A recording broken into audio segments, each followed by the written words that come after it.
Hello, I'm Robert Krampf. Welcome to the Experiment of the Week. This time we're going to have a snack, and I love science experiments that involve food. I've got some nice fresh bread here, but I'm out of butter.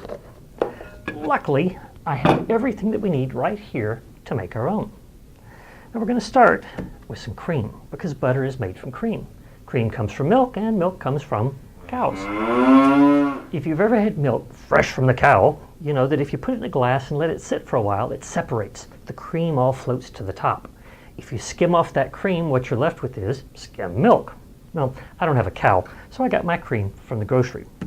When I got home, I left it out on the counter at room temperature for 12 hours. And I know you're thinking, it's going to spoil, it's going to spoil. We want it to spoil. We want it to sour a little bit. Inside there, there's bacteria, and the bacteria are munching away on that cream, changing it, producing something called lactic acid. That lactic acid is what gives it that sour smell, and it also will give it a little bit of a sour taste. But the lactic acid will also add a very nice taste to our butter. It's also doing something inside the butter. If you could look at that butter microscopically, you'd see that it's full of tiny little globules of butter fat, surrounded by membranes, sort of like tiny little water balloons, only instead of being water balloons, they're butter balloons. That lactic acid is going to weaken that membrane a bit, make it easier for that balloon to pop. And that's what we want to happen. We want all of those little butter balloons to pop so that all that butter fat can get together in one big lump. By setting it at room temperature, something else will happen inside those globules of butter fat. The butter fat will start to crystallize, forming sharp points. It'll be sort of like putting broken glass inside this water balloon. It makes it much easier to pop. But to get them to pop, we're going to put the cream inside this glass jar. Pour it in there.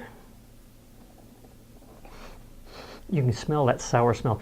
Not a bad smell, just something to let you know that the cream has changed a bit, that those bacteria have been at work. And now we're going to put the lid on the jar, nice and tight. And we want it nice and tight because now we're going to shake this jar. No, we're not going to shake it all over the place. What we want is nice, slow, controlled shakes. We want about one shake every second. And we're going to continue doing this for about 2 or 3 minutes. Now, at first you'll notice the glass is covered with the cream. The cream inside is sloshing around. But every time we shake that bottle, it's just like taking a water balloon and throwing it against the side of a house. With all of those little globules of butter, all those little butter balloons smashing against the end of the jar, they all start to break, and all of that butter fat starts to stick together into clumps. Okay, it's been a couple of minutes, and you notice something happening. The cream is pulling away from the glass jar. We're starting to see inside now. You can see the butter that's forming in there. That means we're getting very, very close. We're going to give it a few more shakes. Break the last few of those butter balloons. Now we've very definitely got a change inside our jar. If we look inside, we see that we now have 2 substances. First, we've got a very thin, milky substance. That's called buttermilk. This is wonderful stuff for cooking biscuits and pancakes and things like that. Get most of that buttermilk out of there. And then we'll set that aside. And then, get a towel here.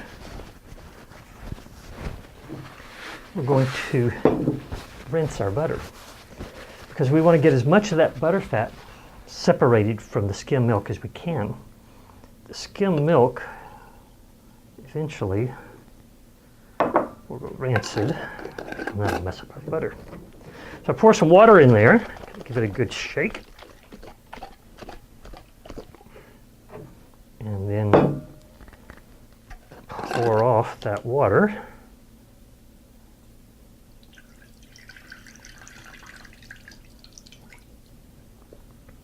And once that's gone, what we have is butter. Now, it looks different from the butter that you get at the grocery.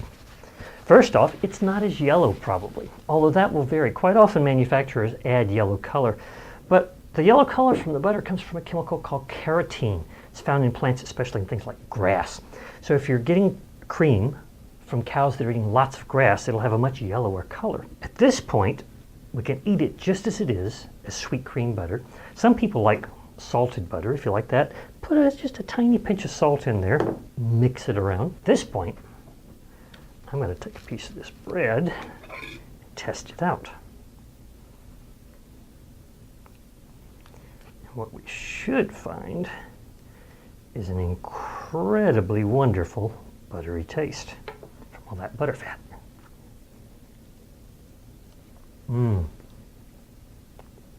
That's good. So, get yourself some cream, a jar, some arm muscles, make yourself some butter. Learn some of the science along the way.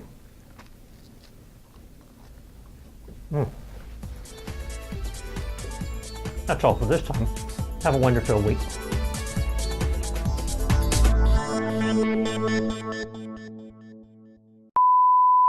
But I can't get the top off the butter. Now, I've got some nice yummy bread here, but I can't work the butter.